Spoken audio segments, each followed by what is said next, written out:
कौन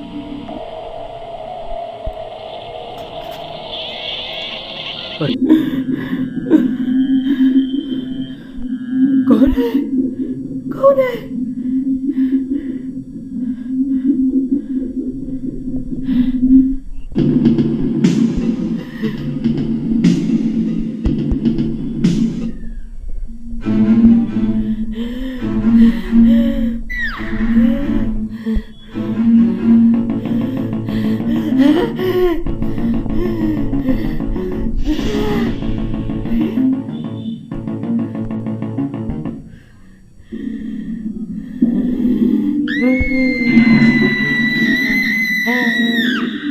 Rocky Elina की नई नई शादी हुई होती है और इनके एक छोटी सी बच्ची जो कि मारिया थी।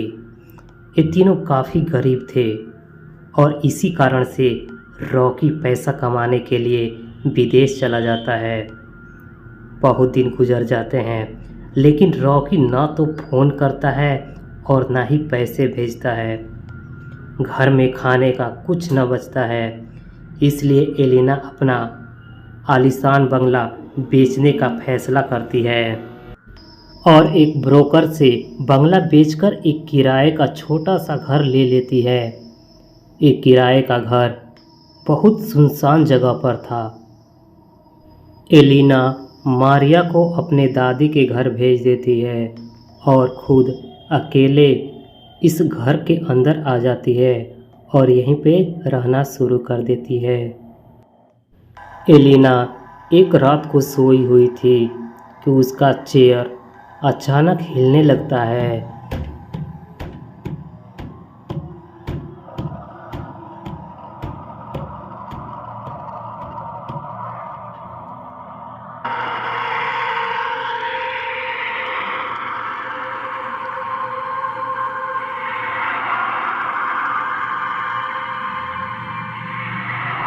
एलिना काफ़ी गहरी नींद में सोई हुई थी क्योंकि वह बहुत दिनों से काफ़ी थक चुकी थी, इसलिए उसे कुछ भी सुनाई नहीं दे रहा था।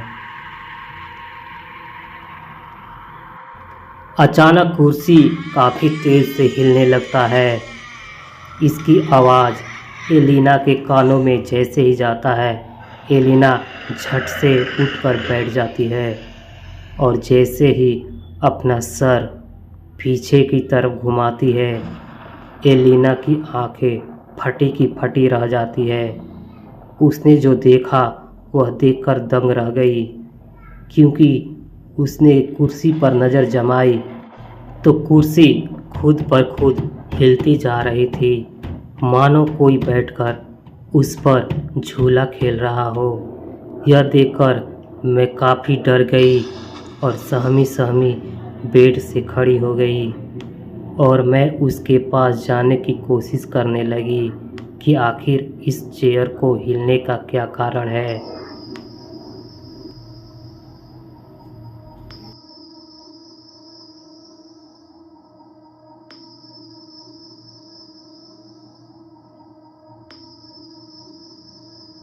तभी तेज हवाएं चलने लगी और हल्का फुल्का बारिश का बूंदें भी गिरने लगी।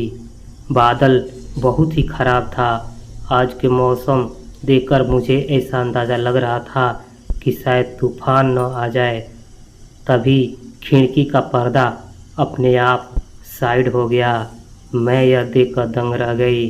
जैसे ही मैंने खिड़की के पास गई तो मैंने देखा बाहर बूंदाबूंदी बारिश भी शुरू हो चुकी थी और हवाएं भी काफ़ी तेज़ चलने लगी और मुझे लगा कि शायद यह कुर्सी इन हवाओं के वजह से हिल रही होगी। और जैसे ही मैंने पीछे घूमकर देखा तो कुर्सी भी हिलना बंद हो चुकी थी। तो मुझे यह ज्ञात हुआ कि शायद इन हवाओं के वजह से यह कुर्सी हिल रही होगी। यह सोचकर मैंने आह में आह भरी और शांत होकर नीचे बैठ गई। कुछ देर तक मैंने अपने दिमाग को शांत किया और मैं जैसे ही सोने के लिए गई तो फिर से दोबारा किसी चीज़ का हिलने की खटखटाहट की आवाज़ आने लगी। जैसे ही मैंने पीछे मुड़कर देखी तो वह कुर्सी फिर से हिलना शुरू हो गया। अब अचंभा की बात यह थी कि मैंने जैसे ही खिड़की की तरफ देखा तो न तो हवा चल रही थी और ना ही बारिश आ रही थी। मौसम सुहावना था और चांदनी रात भी थी, जिससे एक दूसरे का चेहरा आसानी से देखा जा सकता था। और जैसे ही मैंने अपने रूम में रखे हुए उस कुर्सी को देखा तो वह कुर्सी हिलते ही जा रही थी, हिलते जा रही थी। अब मेरे सीने में डर का एक खौफ बैठ गया। मैं समझ चुकी थी ये कोई हवा का दबाव नहीं बल्कि कुछ और ही है।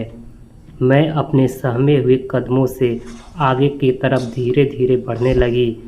मेरे सीने का बीट काफ़ी तेज बढ़ने लगा और मैं अपने आप को कमज़ोर न समझी और आगे बढ़ती रही कि शायद मैं इसके बारे में जान सकूं या फिर किसी तरह की एक कुर्सी है जो कि इतनी तेज़ी से मेरे रहते हुए कभी हिल रही है और कभी रुक जा रही है।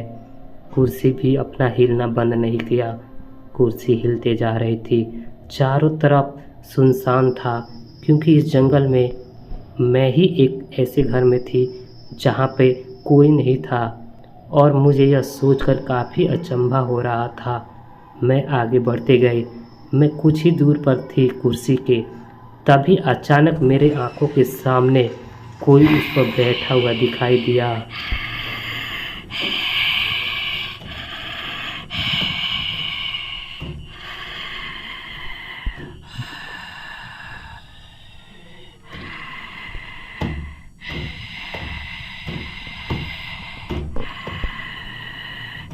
मैंने उसे देखा।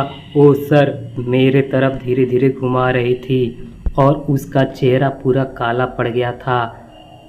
उसकी आंखें ऐसा लग रहा था कि उसकी पुतलियाँ वहाँ से गायब थी। आंखों से इसी डरावने आंखों से देख रही थी। मैं यह देखकर सहम गई। ना तो मैं बोल सकती थी और ना ही अब भाग सकती थी। ऐसा लगता था मेरा शरीर पूरा जम सा गया है।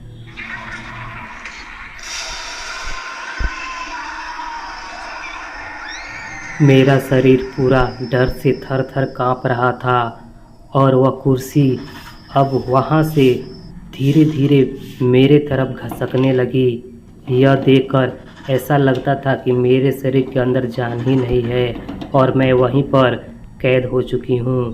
तभी कुर्सी पर बैठी हुई वह औरत अचानक मेरे चेहरे की तरफ उड़कर गायब हो गई। यह देखकर मैं वहीं बेहोश होकर नीचे गिर पड़ी। कुछ देर बाद मेरी जैसे नींद खुली तो मैंने अपने आप को उसी चेयर पर बैठा हुआ दिखाई दी, लेकिन मेरा व्यवहार पहले जैसा नहीं था। मैं एक कठोर बन चुकी थी। शायद किसी ने मुझे जंजीर में बांधकर यह कैद कर दिया हो।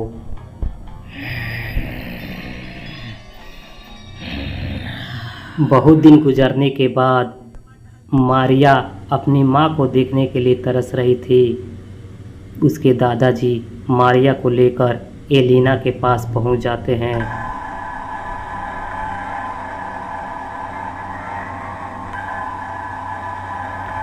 दादाजी और मारिया जैसे ही दरवाजे पर पहुंचते हैं तो दरवाजे पर बाहर से ताला लगा हुआ था। यह देखकर दादा काफ़ी चौंक जाते हैं और मारिया रोने लगती है। तभी दोनों ने पुलिस को इसके बारे में इंफॉर्मेशन देते हैं और पुलिस इस ताला को तोड़ देती है। जैसे ही घर में ये लोग प्रवेश करते हैं तो घर में देखते हैं अचानक चेयर घूम रही होती है। यह देखकर पुलिस और इसके दादाजी मारिया काफ़ी डर जाते हैं।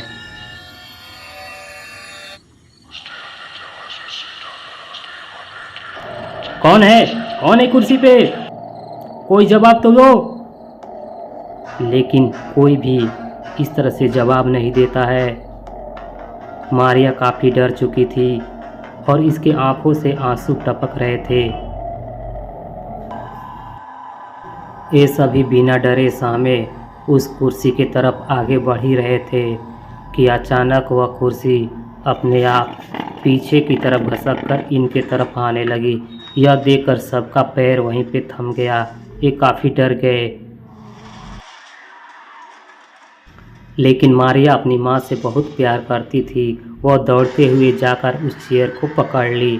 जैसे ही मारिया अपना चेहरा करके उस कुर्सी पर बैठे हुए औरत के तरफ चेहरा की, वह देखकर डर गई और पीछे की तरफ आराम से गिर गई और वह रोने लगी, क्योंकि उस पर बैठी हुई औरत कोई और नहीं बल्कि एलिना थी।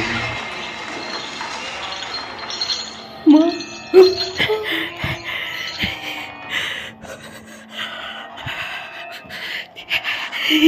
एलिना अब इस संसार में नहीं थी, क्योंकि उसका चेहरा काफ़ी भयावह हो गया था और उसके मरे हुए लगभग महीने दिन बीत चुके थे और उसका शरीर सड़ सड़ कर नीचे गिर रहा था।